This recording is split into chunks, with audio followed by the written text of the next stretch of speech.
Elle a dit, parce que je sais que Rick souffre toujours. C'est devenu vraiment très grave. Quand la nouvelle est tombée que Rick Harrison, la célèbre star de la télévision de Étoile de Pion, avait été condamné à la suite d'une série d'accusations criminelles graves, le public a été stupéfait de découvrir que derrière la personnalité affable et élégante à l'écran se cachaient des crimes impardonnables. Harrison a non seulement été reconnu coupable d'avoir orchestré un système complexe de blanchiment d'argent, mais il a également été identifié comme un maillon central d'un réseau transnational de trafic d'êtres humains exploitant les communautés vulnérables d'Europe de l'Est, d'Asie du Sud-Est et d'Amérique du Sud. Une onde de choc a traversé la population lorsque des preuves accablantes, des témoignages et des documents d'enquête ont été déclassifiés. Pourtant, le point culminant de cette affaire n'est pas venu des audiences du tribunal, mais de la confession finale d'Harrison, un enregistrement audio de près d'1 heure. Cet aveu d'une froideur glaciale et minutieusement détaillé était totalement dénué de remords. Chaque mot, chaque détail qu'il révélait couche après couche le tableau sombre qu'il avait construit pendant plus d'une décennie. Dans la vidéo d'aujourd'hui, nous allons révéler les vérités que Rick Harrison a cachées pendant tout ce temps. Le dernier témoignage de Rick Harrison a été enregistré dans une salle d'isolement de haute sécurité à Carson City, Nevada, vers 5h15, soit environ 3 heures avant l'exécution de sa peine. Aucun avocat n'était présent, pas de caméra vidéo, seulement un enregistreur audio, un enquêteur fédéral et un agent correctionnel comme témoin. Harrison a insisté pour que toutes les questions soient posées à la fin. Il souhaitait présenter son témoignage sous la forme d'un rapport d'audit interne. Ce n'était ni un aveu paniqué ni un acte de contrition. C'étaient les derniers mots d'un homme qui avait dirigé une organisation clandestine avec la complexité et la coordination d'une multinationale. L'enregistrement dure environ 57 minutes, qu'Harrison lui-même a divisé en 6 sections, la création du réseau, son expansion, ses mécanismes opérationnels, sa structure financière, les rôles de ses associés et les raisons de ce témoignage. Selon les notes des enquêteurs, Harrison parlait d'un ton ferme et ininterrompu, comme s'il faisait une présentation dans une salle de conférence. Pas une seule fois pendant tout le témoignage, il n'a utilisé le mot « regret ». Aucune excuse n'a été présentée. Au contraire, il a répété à plusieurs reprises que c'était le résultat d'une réflexion efficace et non d'une culpabilité personnelle. Harrison a commencé par raconter la phase initiale au cours de laquelle il a découvert la possibilité de déplacer la main-d'œuvre non déclarée via des canaux financiers non conventionnels. Au début, il s'agissait de petits transferts d'argent incontrôlés, de paiements pour des services de soutien depuis l'Europe de l'Est vers Las Vegas pour ce que Harrison appelait des « unités de travail non déclarées ». Il a expliqué, « Quand j'ai vu des fonds circuler sans source claire, sans être touchés par un quelconque organisme de contrôle, j'ai su que j'avais trouvé une faille. » Selon Harrison, la période de 2012 à 2015 a servi de phase de test du système avec quelques dizaines de cartons temporairement acheminés via des sociétés écrans se faisant passer pour des entreprises de logistique, des agences de travail saisonniers ou des associations caritatives. Elles ne recrutaient pas directement mais s'appuyaient sur un réseau d'intermédiaires régionaux ou des opérateurs locaux en Roumanie, au Myanmar, en Colombie et ailleurs pour gérer le recrutement et le transport. Ils n'avaient pas besoin de savoir qui j'étais. Ils savaient seulement que les paiements arrivaient à temps et que les transactions étaient cryptées. À partir de 2016, le témoignage décrit comment Harrison a standardisé le processus en établissant des itinéraires fiables et en élargissant un réseau d'entreprises au Panama, aux îles Caïmans et dans les juridictions américaines aux réglementations financières laxistes comme le Delaware. Il affirmait que l'ensemble du système fonctionnait comme un réseau logistique de personnel, où les êtres humains étaient valorisés et déplacés comme des marchandises en fonction de la demande. Certains travailleurs ont même été détachés aux États-Unis sous couvert de visa H-2B pour des stages dans des usines ou des hôtels. Les dossiers d'enquête fédérale confirment que le FBI a découvert au moins 62 visas de travail H-2B délivrés sur la base de demandes frauduleuses liées à une entreprise dans laquelle Harrison détenait une participation. L'aspect le plus effrayant du témoignage a peut-être été la terminologie complètement détachée utilisée par Harrison lorsqu'il parlait des individus à chaque endroit. Il n'a jamais utilisé le mot « ouvrier », mais plutôt « unité » déployée. La coordination s'appelait « logistique du personnel ». Les coûts de logement, de transport et d'entretien du personnel étaient répertoriés dans des feuilles de calcul. Ce langage est non seulement effrayant, mais il révèle également la profondeur de la déshumanisation de son esprit criminel. Harrison n'a pas revendiqué la propriété exclusive de l'opération. Il a déclaré « J'ai conçu le système, d'autres l'ont exécuté. Mais le flux d'argent, le flux de personnes, c'est moi qui ai tracé les routes. » Il a accepté la responsabilité au niveau stratégique, non par remords, mais selon ses propres mots, car « personne ne s'en soucie plus, et moi non plus. » À la fin de son témoignage, Harrison a reconnu que ses aveux n'avaient pas pour but d'obtenir le pardon ou d'inspirer une réforme. Il voulait juste enregistrer les faits correctement. Si c'est fini, autant laisser un manuel opérationnel. Ainsi, il a conclu sa présentation sèche et précise comme un rapport de fin d'année. Chaque modèle a une fin. Je ne pensais tout simplement pas que le mien se terminerait d'une manière aussi banale. Dans la deuxième partie de son témoignage, Rick Harrison a consacré tout son temps à décrire l'ensemble du mécanisme opérationnel du réseau transnational de traite des êtres humains qu'il a initié et principalement coordonné. Il ne s'agissait pas d'un réseau spontané ou à petite échelle, mais d'un modèle méthodique de type entreprise délibérément construit avec des niveaux organisationnels, des flux financiers, des systèmes de recrutement et des mécanismes de contrôle. Harrison lui-même l'a décrit comme une simulation d'une chaîne d'approvisionnement mondiale, mais appliquée au mouvement du travail informel. L'horreur ne résidait pas dans son ampleur, mais dans la manière dont Harrison appliquait la pensée commerciale, quelque chose qu'il avait rendu célèbre à la télévision, à une entreprise illicite d'envergure mondiale. Selon son témoignage, l'objectif principal du réseau était de fournir une main-d'œuvre bon marché, libre de contraintes légales, de frais d'assurance ou de contrats à long terme. Le terme utilisé par Harrison pour désigner ces individus était « unité de travail », généralement recrutés dans des régions à faible revenu dépourvues de contrôle administratif, comme l'Europe de l'Est, la Roumanie, la Moldavie, l'Ukraine, l'Asie du Sud-Est, le Myanmar, le Laos, le Cambodge ou l'Amérique du Sud, le Venezuela et la Colombie. Cet aveu d'une froideur glaciale et minutieusement détaillé était totalement dénué de remords. Chaque mot, chaque détail qu'il révélait dépliait couche après couche du tableau sombre qu'il avait construit pendant plus d'une décennie. Dans la vidéo d'aujourd'hui, nous découvrirons les vérités que Richa.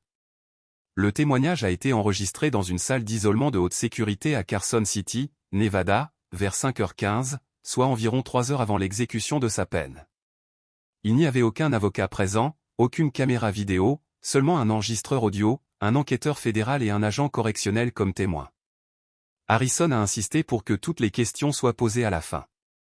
Il souhaitait présenter son témoignage sous la forme d'un rapport d'audit interne. Ce n'était ni un aveu paniqué ni un acte de contrition. Ce furent les derniers mots d'un homme qui avait dirigé une organisation clandestine avec la complexité et la coordination d'une société multinationale.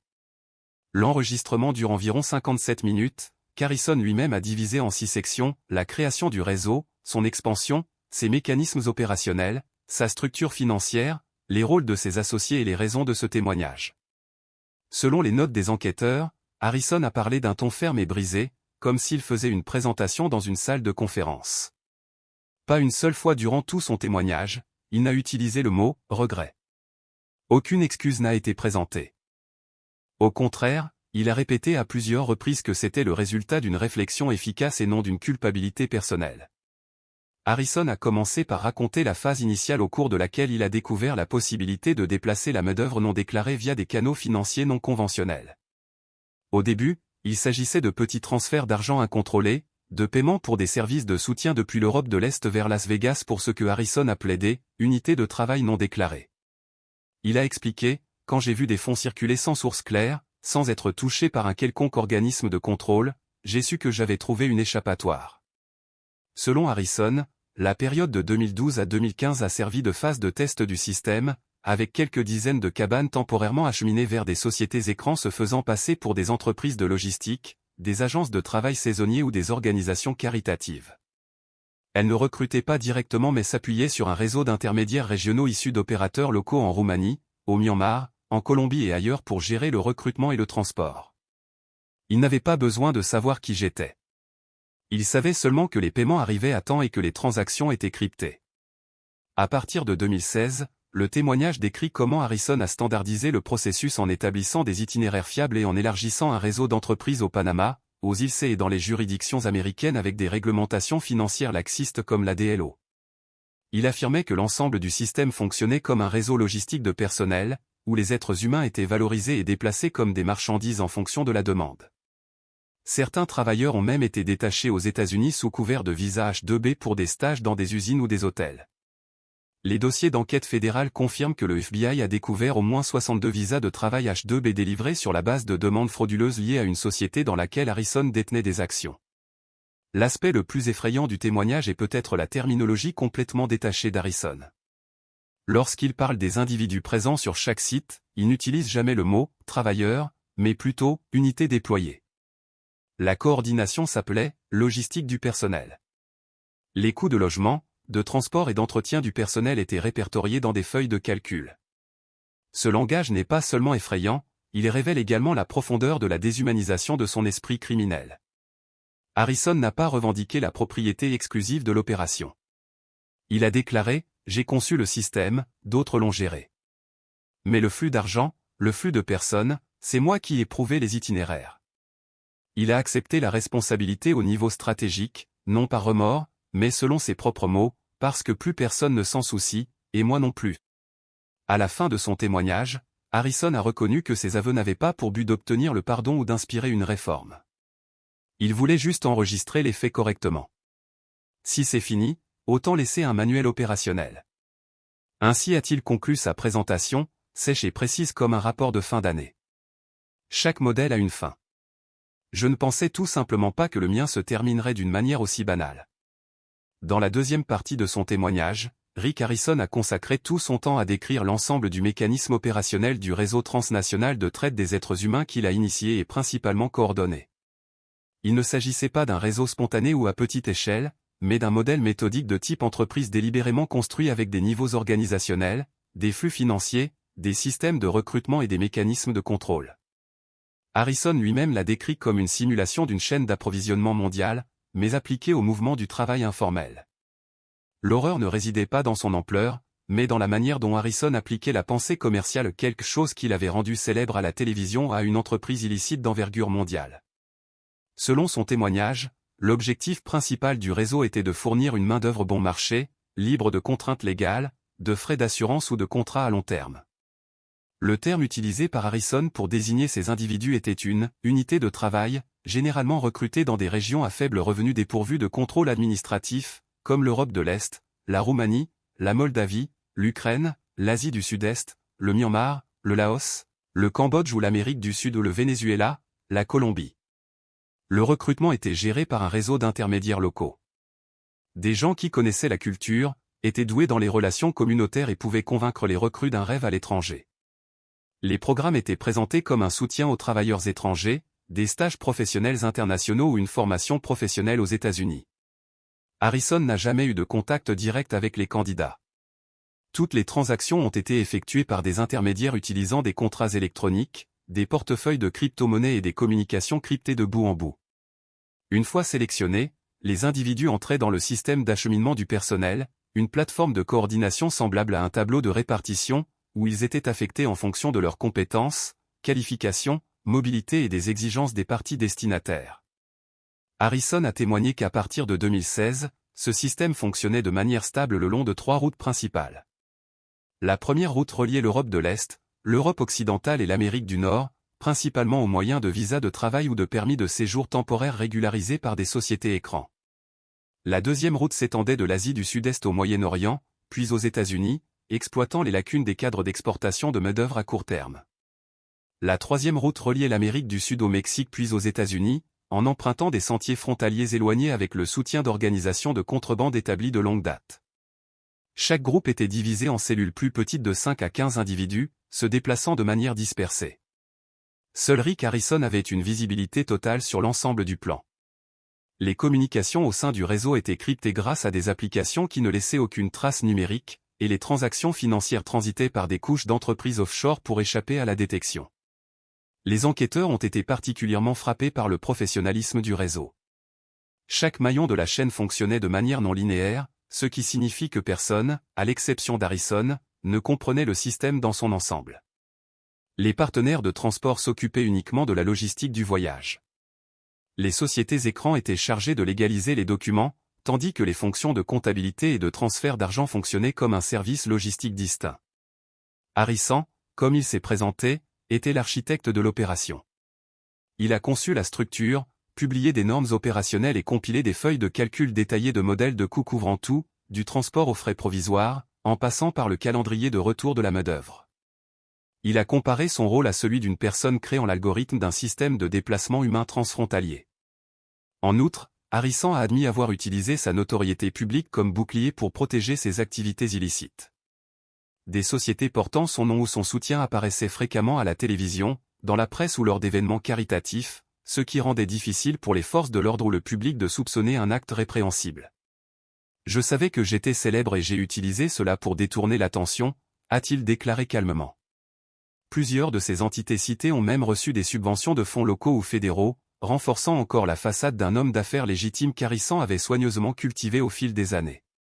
Au cours de son témoignage, Harrison a également fourni une liste préliminaire d'associés à différents niveaux, allant d'intermédiaires locaux à des personnalités influentes dans les cercles juridiques, financiers et de conseil en immigration. Certaines de ces personnes ont depuis été inculpées ou font l'objet d'une enquête, tandis que d'autres restent confidentielles en raison de leur sensibilité.